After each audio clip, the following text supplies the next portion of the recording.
Okay, so imagine you're moving into a brand new rental after going through something very traumatic and very devastating within your family.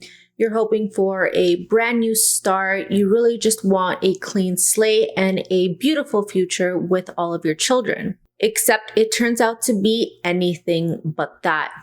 Well, that's exactly what happened to the man in today's story, and his name is Stephen LaChance.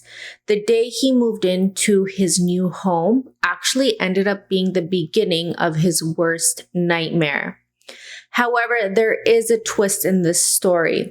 Some of the things you're going to hear in this story are so horrifying to imagine that it really will make you question the validity of this story. So as we go on, let me know in the comments down below whether you guys think this story is true or whether it's just another hoax, or if it's just something in between.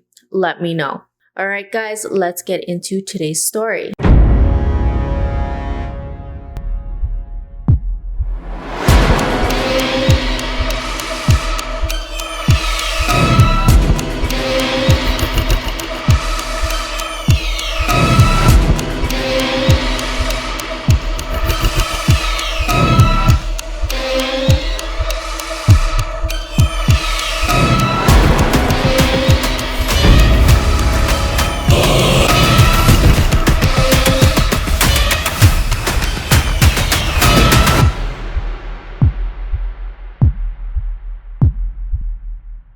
Now, before we get into it, hi, my name is Ashley, and I like to talk about crime, creepy, and unbelievable stories. So if that's your thing, take a second and just consider comment, like, subscribing. I would really appreciate it. All my links are in the description box below. Now, this story takes us to May of 2001, when Stephen LaChance and his 3 children quite literally had their wife and mother just get up and abandon them one day. Essentially, it seemed as though she no longer wanted to be involved with the family and simply left them all alone with their father. With 3 young children in tow, Stephen was met with a very big uphill battle. Not only did he now have to be the sole provider for 3 young children, but he also had to figure out how to be a mother and a father at the same time. Like most parents would do, Stephen began searching for a new job, and this ended up kind of taking him in a new direction to a small town called Union in Missouri, which was not too far from St. Louis. He was able to successfully move his family from the tiny apartment they were living in, and he made a comment about how much of a struggle this was living in a fairly small space with 3 growing children. It was quite the challenge. And not to mention that their lease was about to expire, so there was quite a lot of pressure on Stephen to find a new house for him and his kids. Fortunately, he was able to take his family from this tiny apartment to a multi-floor historical home where they would have all of the space that they really needed. After hounding as many rental ads as he could, Stephen was absolutely thrilled when a woman he had actually met the previous week that owned a house he had gone to see called him and gave him the good news. They had won the bid to lease the house. At first glance, the home looked like a dream. It was small, but it was old, historic, and it had a lot of charm to it. It was much more of a classical style house. It was painted white on the outside. It had a front porch. It had a yard for the kids. It was essentially everything Stephen was looking for at the time. Once the family arrived to the home, it kind of just solidified everything that they were thinking. It was a great house, and it even smelled like freshly baked cookies. However, he did notice that the home was a little bit in rough shape. I mean, it's fairly normal. It comes with the age of the house, but it was nothing detrimental. After all, it had a large living space along with 3 bedrooms and a basement. So Memorial Day weekend comes around and Stephen and his family all move in. All 4 of them were packed and ready to go. When they got to the house, everything was going as planned. They were moving their boxes in when suddenly a car slowed down as it was passing by the front of their home. And then the guy in the car says something very strange to Stephen. He says to him, "I hope you get along here, okay?" And then he ends up driving off. It left both Stephen and his daughter, who witnessed the entire interaction, very confused. Why would anyone say something like that unless they were alluding to something negative? Or perhaps Stephen thought that they were possibly reading too much into this, but regardless, Stephen chalked it up to friendly neighbors and continued on with the move with his kids. The first night at their new home was uneventful. If anything, the family was absolutely exhausted, and if you've ever done a move on your own or if you've participated in one, you definitely know the feeling after moving a long day. There's tons of heavy lifting that you have to do. All you want to do by the end of the day is just fall asleep. And that's exactly what the family did. They moved in and essentially passed out, and nothing happened that evening. The next morning was kind of the same thing. It was nice. Everyone was kind of ready to seize the day. It was the weekend. There was nothing abnormal about the day, except Stephen did notice something a little bit odd within the house. He hadn't noticed this before when he first came to take a look at the home, but he did notice this time. Outside of all of the bedroom doors, there was a old school latch and lock kind of situation, but they were placed on the outside of the door instead of the inside how they would normally be. Essentially, this meant that whatever those locks were there for was meant to keep something inside of the room versus keeping someone outside of the room. Stephen didn't think too much of this. He let it go. He brushed it off. But shortly after that is when things really started going downhill. The family one day was in the living room, and Stephen had actually hung up a piece of artwork. It was a photo of two angels. As he turned around to do other things to continue unpacking, he heard a large bang on the floor. He turns around and he sees that the photo has fallen from the wall. He clearly thought that he must have not hung up the picture properly, so he didn't really think much about this. He goes over to the picture, picks it up, and puts it back onto the wall. A few moments later, the frame falls again. Okay, it's easy to say that he probably didn't hang it up properly. Maybe there was an issue with the wall. Maybe the nail wasn't going in properly. Maybe he put it unbalanced. Whatever the reason was, there was probably a very reasonable and practical explanation for this. So he goes, he puts the photo back onto the wall, and he walks away. Except this time, there was no crash. There was something very different that happened. There was a light breeze that Stephen said he felt when he had his back turned to the artwork. He felt it specifically around his ankle area. The windows were not open, neither was the door, so it didn't make a lot of sense, and the kids were also playing outside on the front porch. So he turns around, and to his surprise, the photo was placed on the floor right behind him.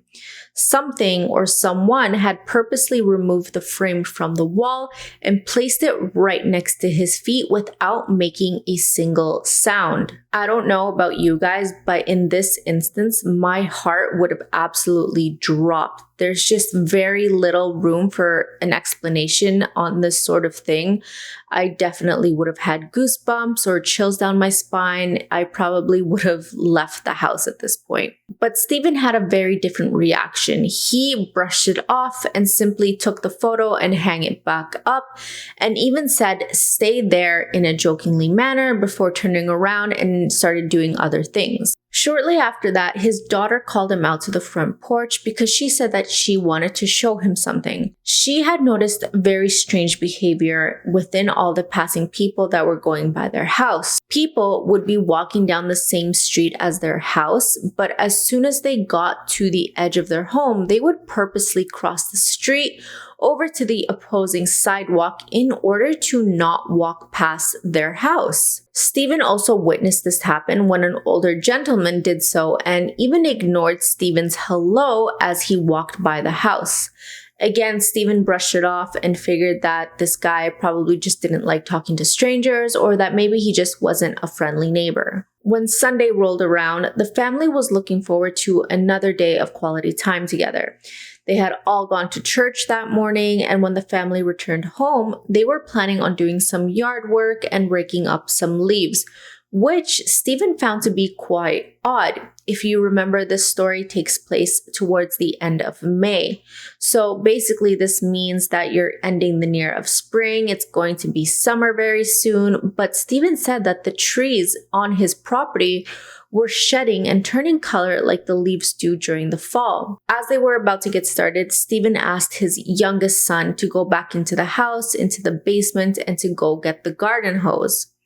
Suddenly, that's when Stephen and the other kids hear this very loud, piercing scream coming from them home. Obviously, he runs inside thinking that his son probably got hurt somehow, and he ends up finding his son standing in the kitchen, completely frozen in place, but also shaking in fear. And on top of that, he also noticed that his son had urinated himself, likely from being spooked so badly. So, of course, Stephen asks his son, well, what happened here? What could have possibly scared you so bad? And his son tells him that something very big and dark had chased him up the basement stairs. However, this is where I want you guys to think, and this is where the story becomes a little bit compromised. In another version of the story that was told later on by Stephen, he mentions that his son was still chased up by something up the stairs, but it wasn't just something black and dark. In the second version of the story, Stephen says that his son was chased up the stairs by a demonic-looking clown that had no eyes and razor-sharp teeth. Immediately, my mind goes straight to the clown from It, but let me know what you guys think. Stephen and his other children went back into the house and they started looking throughout the basement to see if there was anything that could explain what had just happened. Unfortunately, they didn't end up finding anything, and Stephen ended up chalking this up to a wild imagination and that his son probably just confused the dark shadow for something completely innocent. Thankfully, the rest of Sunday and Monday were perfectly normal. Well, that's the case in at least this side of the story. In the other version that Stephen would later tell, he went on to say that that evening they had all gone to bed as usual, and that at some point in the middle of the evening, he had woken up in the middle of the night and saw a ghostly apparition of a man wearing a red flannel shirt, kind of standing, hovering over the edge of his bed. He initially thought that he must have been dreaming, so he rubbed his eyes to wake up properly, but by the time he was done, the apparition had vanished. The following week, Stephen started to notice something odd within the house. As the family would leave the home for whatever reason, school and work, they would always make sure to turn off all of the lights. However, whenever the family would return home, all of the lights would be back on. Initially, Stephen thought it must have been the kids forgetting to turn off all of the lights, but he wanted to make sure just for himself. So on Friday, he had put his two sons in the car while he and his daughter ended up going through the house, making sure that every single light in the home was turned off. When they returned home that evening, all of the lights were on. Immediately, Stephen thought that there must have been someone in the house. Someone definitely had broken into the home. So he went in first and started looking throughout the entire house, but there was zero trace of anyone inside the home. Once he was comfortable enough to bring the children back into the house, they were in the living room when his daughter noticed an immediate temperature change in the room. It had dropped to freezing temperatures, and as soon as Stephen stepped into the same room that his daughter was in, he also noticed the exact same thing. But that wasn't it. Stephen said that he felt the presence of whatever was living in the house, and he described it as feeling as some sort of electrical current going through his body. Suddenly, the temperature started going back to normal, but needless to say, the family did not get much sleep that evening. The following Sunday, the family was in the living room together making plans for the following week. Stephen actually had work plans and he was supposed to go away for a week, and the kids were going to be staying with his mother, which was also their grandmother. Suddenly, Stephen noticed something very odd coming from the back corner of the kitchen. And to this day, he says that he is extremely thankful that his kids were not facing the kitchen because what he ended up seeing absolutely horrified him. It was a dark shadow that was forming in the corner. He was extremely confused at first because all of the lights were on, and this shadow or this darkness was not something that he had ever seen in that room before. He thought he must have been seeing things at first, so he looks down just to give his eyes a second to reset, and then he looks back into the kitchen. But whatever that was, it was still there, except it was now bigger. It had taken the shape of a person, but it was still a dark shadow. He couldn't really make out any features. But then it started moving out of the kitchen towards the living room where the entire family was, and then it just vanished.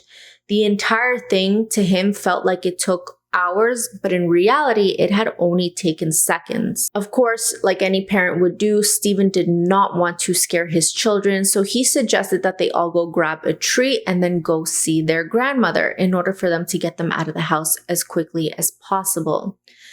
Unbeknownst to his kids, Stephen's hands were shaking and so were his legs. He was absolutely terrified about what he had just seen. There was no way he could explain this, but for the sake of his children, he tried to maintain as much composure as possible. He grabbed the car keys and they exited the home. And just as he was about to lock the front door, everyone heard a loud male scream coming from inside the house. He tells his kids to run and get into the car as fast as possible, and it only took seconds for all of them to get in and literally exit out of the driveway as fast as they could. Because of the adrenaline and everything was happening so quickly, Stephen described the entire ordeal as basically being a blur. But he did remember that as they were driving away from the house, one of his sons turned to him and said that the basement monster was now standing in the window upstairs.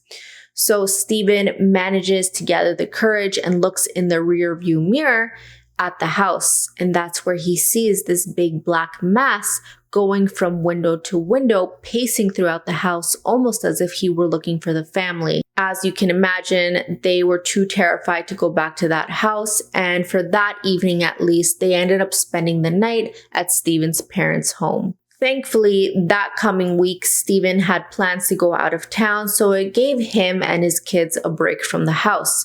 But it also gave him some time to think about what he wanted to do and what the best decision would be for him and his family.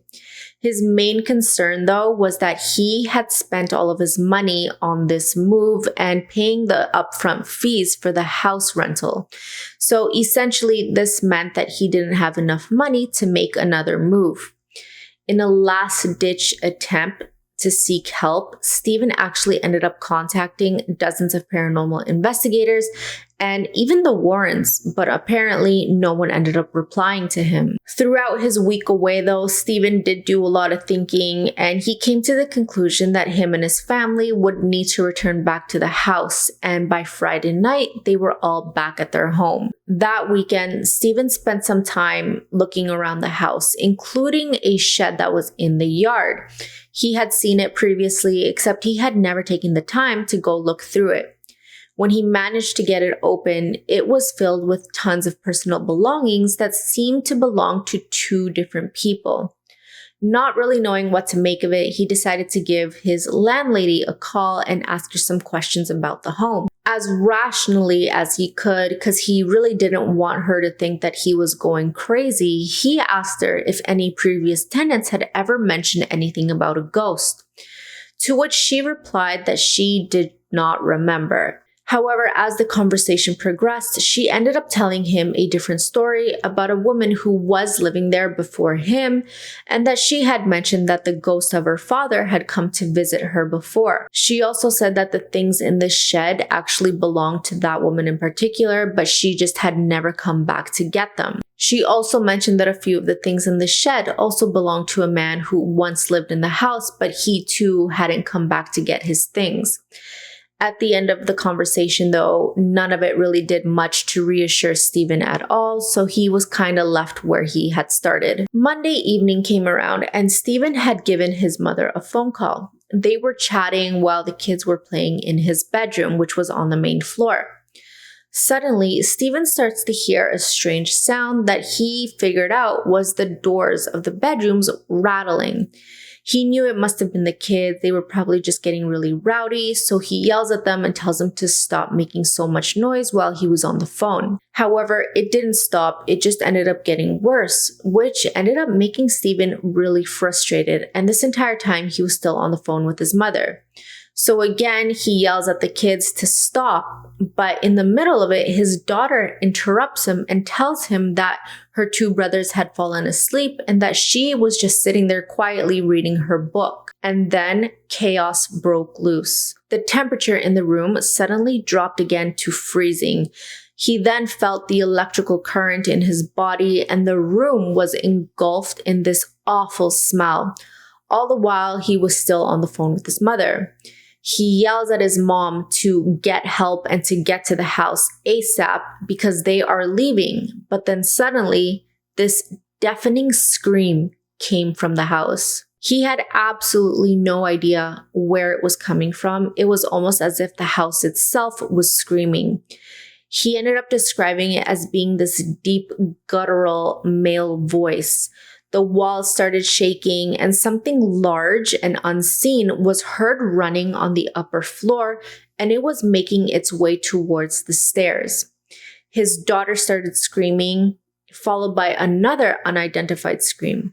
By this point, Stephen obviously was absolutely horrified, and then he said that the floors started shaking quite violently, and all he could really do at this point was to get his children out of the house to safety. So he runs to his bedroom where he knew his kids were playing, except this time the door was now shut and it would not open. He pushed and played around with the doorknob over and over again to get it open, and it just would not budge. He was throwing his whole body weight onto the door and it was not moving. It wasn't until he yelled to himself, "God help me," that the door finally bursted open. Whatever was running around upstairs was now coming down the stairs with very heavy footsteps, and it was right behind Stephen and all of his kids. So he grabs them, and miraculously they ran out of the front door and into the car. All the while, this entire time, the screams that were so loud could still be heard coming from the house. And to give you an idea of how loud these screams were, Stephen said that the dogs and other neighbors started hearing it, and the dogs in the area also started barking. So the family gets into the car and they don't drive very far. They just drive a few streets over where they could still see the house. And Stephen swears when he looked back at the house, he could still see the black mass roaming around the house. I'm sure we would all do the exact same thing, but that would be the very last day Stephen and his kids would spend in the home. Stephen would go back several times to the house to collect their personal belongings, but he would never go alone. But every time he would go to the house with someone, something would always happen. Screams would be heard, there would be loud bangs, whispers, and so on. And one time he had actually gone back to the house with his brother, and his brother had the idea to bring a camera to take photos of the house. When they got down to the basement, the brother was taking photos of the area to see if they would end up capturing something, and to their surprise, they definitely did. When the day came for Stephen to give back the keys to the landlady, she ends up looking at him and said something very disturbing. Some people are meant to live in an old house like that, and then some people aren't. I never thought you were the old house type. Approximately 1 month later, after the family had left the home, a friend of Stephen's reached out to him with a name. It was John T. Crow from Union, Missouri. Immediately, this photo came up on Google when Stephen looked him up, and shockingly, it was the same face that had appeared in the photo that his brother had taken in the basement. This John Crow guy had been the captain during the Civil War, and he had actually owned the home where Stephen was living. The story goes that John Crow had also passed away in the home, but his spirit isn't the only one that is still dwelling within the home. Within 500 feet of the home, there was also a local cemetery, and directly across the street from the home was another house where apparently a very violent axe murder had taken place, which led Stephen to believe that it wasn't just the house that was haunted, but the entire land. The house ended up gaining a very big cult following, and paranormal investigators swarmed to see for themselves. They wanted to know if the screams were real or if this was just another hoax. Many of those who were brave enough to go into the home claimed to have been bitten and even scratched while being overwhelmed by this very unwelcoming feeling. One particular investigator named Greg was only able to stay a few minutes in the house, becoming violently ill and extremely nauseous. Another investigator named Alex had apparently lost his mind inside the house. He was going to perform black magic rituals in the basement in an attempt to basically seal himself to whatever demonic entity was there. However, for unknown reasons, he ended up losing access to the house, and this ended up causing him to completely lose his mind, and then he was institutionalized. Eventually, the Catholic Church became involved, and in their findings, they determined that the house was infested with a very strong demonic presence. After a while, Stephen and his family had left the home. He found out that a new family was living there, and he actually ended up reaching out to them. It was a woman named Linda, her husband, her daughter, and her grandson. To his surprise, Linda was also experiencing a lot of the strange phenomenon that he did. There were unexplainable footsteps, a constant breathing that was always next to her but that could not be identified, and an overall uneasiness within the home. Stephen would later find out one evening that the family was awakened in the middle of the night by the police, claiming that they had received a 911 call from someone within the house, reporting that a person was taking their own life. The family was extremely confused because none of them had called the police and no one had passed away that evening. From there, the paranormal activity just increased and got worse. A doll that the family had would move from room to room on its own. Obviously, they wouldn't see it move, but they would find it in different places across the house. Random objects would catch on fire. And sadly, the family cat was found lifeless in the middle of the living room floor. Feeling like he absolutely had to do something to help Linda and her family, Stephen found a psychic that was willing to come to the house. When the psychic arrived to the home, she began touring the home, but when she approached the stairs, something lifted her 3 feet off the ground and then threw her into the wall.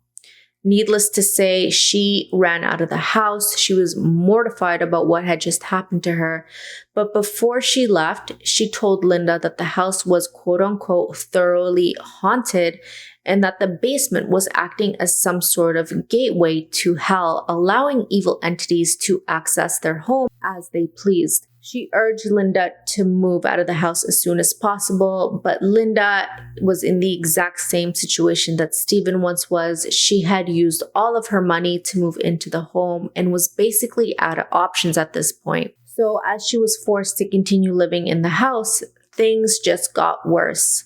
Linda and her daughter started having very strange fantasies about turning on each other.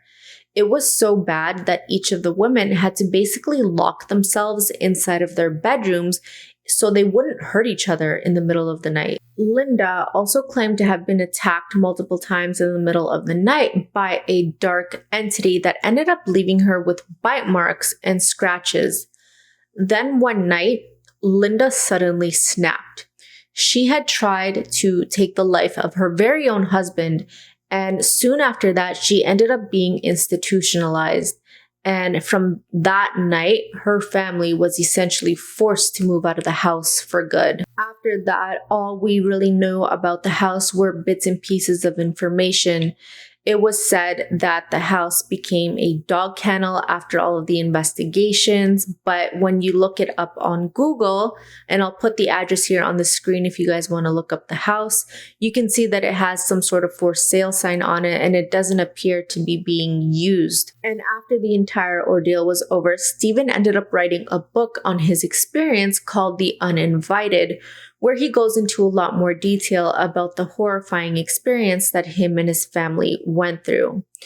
So let me know what you guys think about this story. Is it fake? Is it real? Or is it somewhere in between? And if you guys enjoyed this video, please consider commenting, liking, subscribing, or even sharing this video. It really does help me grow here on YouTube. All my links are in my bio. But that's going to do it for today's video, guys. Thank you so much for joining me, and I will see you guys in the next video.